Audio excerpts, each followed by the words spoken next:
Diusir karena pakai prostetik, Jeremy Thomas ribut dengan pemilik kafe di Belanda karena dikira gembel. Saat itu dirinya memakai prostetik di wajah untuk keperluan syuting film Mengejar Surga yang membuat dirinya terlihat memiliki bekas luka atau codet. Selama 3 pekan berada di Belanda untuk menjalani proses syuting, rupanya ada pengalaman yang tak bisa dilupakan oleh lelaki berusia 51 tahun itu. Jadi pernah kami menunggu di sebuah kafe. Saya sudah menggunakan prostetik itu dan ketiduranlah. Sama Al-Ghazali juga, ucapnya. Di saat sedang menikmati tidurnya, suami Ina Thomas itu menerima perbuatan yang tak mengenakan dari pemilik kafe. Kami sempat diusir. Karena melihat saya pakai prostetik, ya maaf ya mungkin dikira gembel kali di sana. Makanya diusir. Ya kami kaget sekali, jelasnya. Beruntung tim produksi langsung turun tangan menengahi keributan antara Jeremy dan juga pemilik kafe.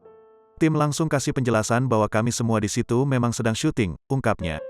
Jeremy Thomas tak menampik kejadian itu terus membekas dalam dirinya.